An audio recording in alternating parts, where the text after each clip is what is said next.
what'd you say to your team last night when you got back to the hotel, today before the game, and then just specifically what you say to Aiden when you talk to him about making the start today with the season on the line?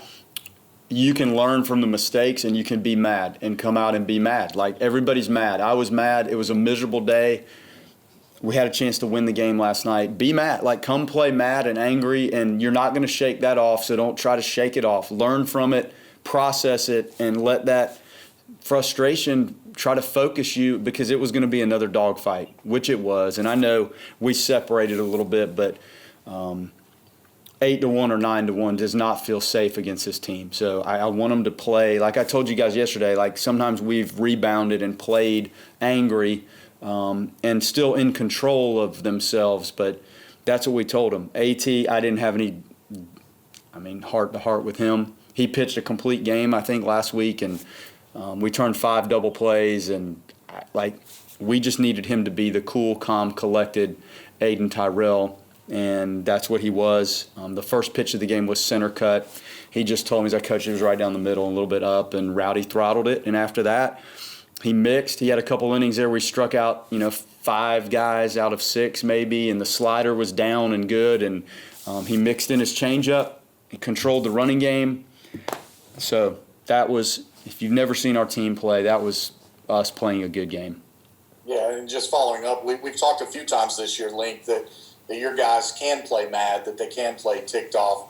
What is it about their makeup, about their demeanor, their composition that allows them to harness that in a positive way? John, I don't know. When you dig that deep into it, I don't know if it's the taste of seeing things go well, and as soon as something's not right, it's frustrating. So I guess if I had to bet $100 on it, that's what it would be on. I just think they like to see success and the game played the right way.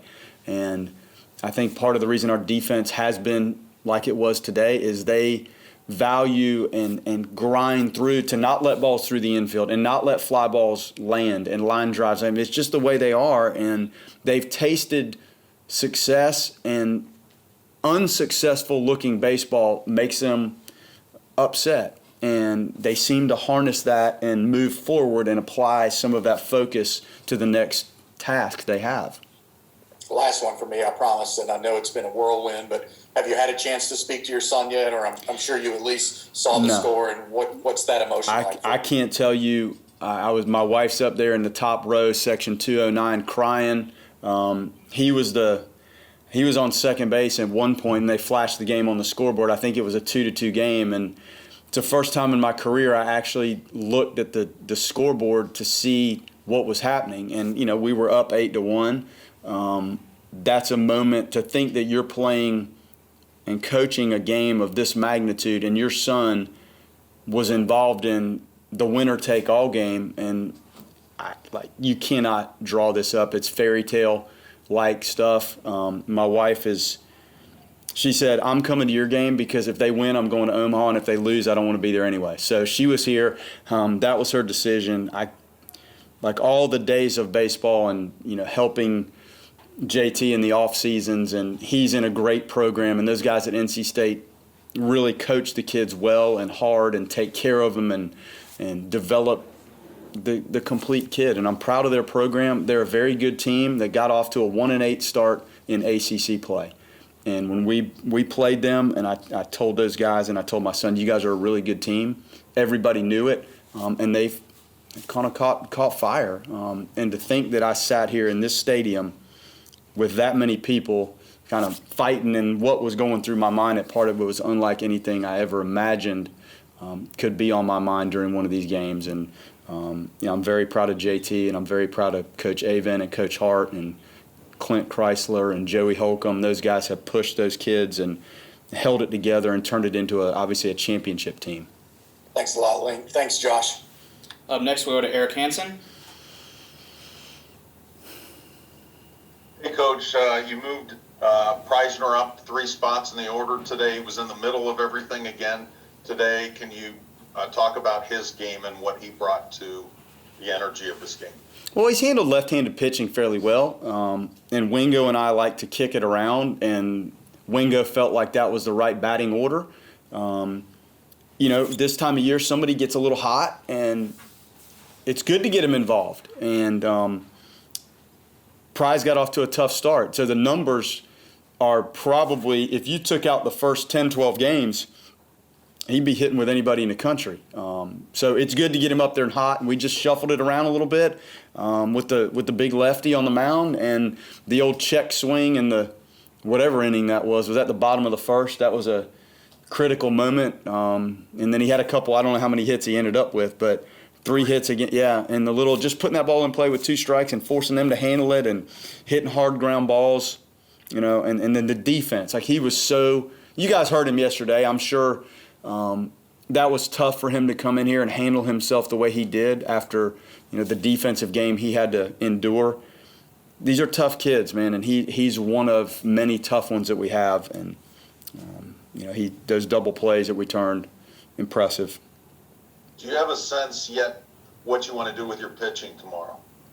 I do. I mean, it lines up for Mercer to start. I mean, we've been so creative with our pitching.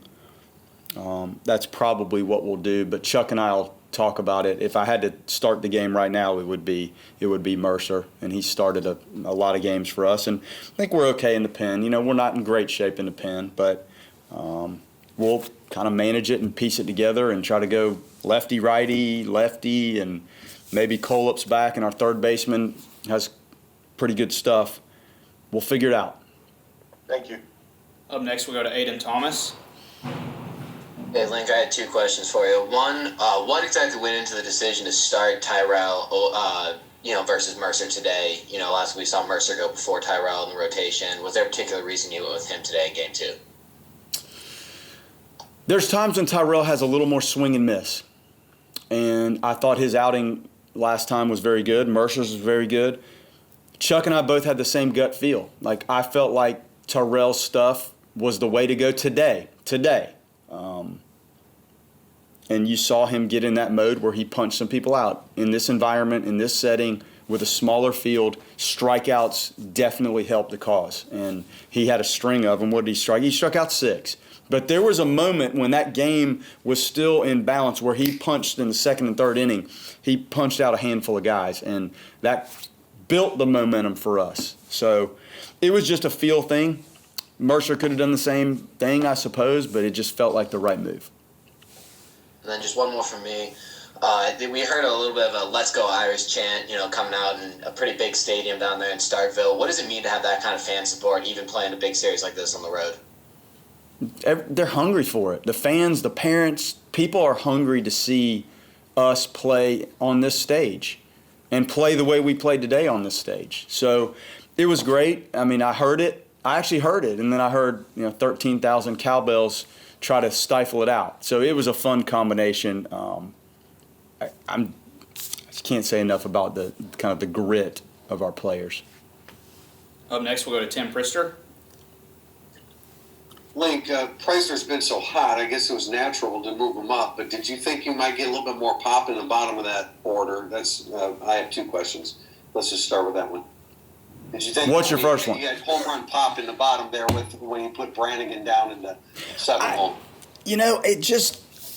I've told you guys, and our park plays tough at times. So our home run numbers might be skewed early because you just simply can't hit balls out. And there was a month or so, I'm like, guys, I was counting barrels. Like, guys, you barreled up 6 balls, and there's not much to show for it. You and I have talked about it. So the capability of the guys at the bottom, it exists when they swing at good pitches and are on time. They have the capability to hit some balls out. So moving Preisner, I wasn't necessarily thinking power-wise. I was just thinking who's been on it. And Dave seemed a little, when you catch like he catches, and he's not a huge physical guy. So we felt like maybe giving him a breather, and just not that from 7 to 9 is a huge breather, but it gives you a little more time to catch your breath there. So that was Wingo and I breaking it down.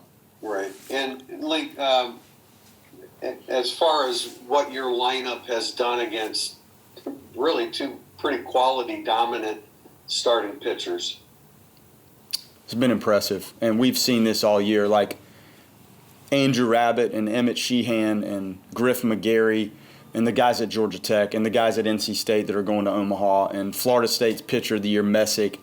North Carolina's got arms. Louisville's got arms.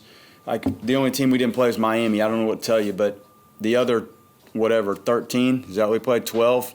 Like, there wasn't – these are really good arms, but I think our guys have seen just about everything that can be thrown at them, and so has Mississippi State. Like, we're not going to run anything out there that's going to be completely out of left field for them.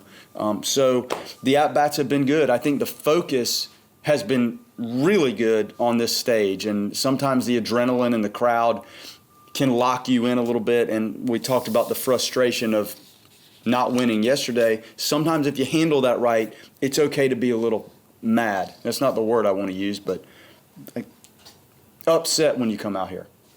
All right, guys, we have time for 2 more. We'll go to Patrick Engel and then end with Shotgun Spratling. Yeah, Link, it looked like Alex first got up in the bullpen in the second inning, and then every time that he seemed like he started to throw, Aiden got in a groove or worked around a runner. And was Alex pretty tired in a sense just from getting up, getting down, all of those innings in there?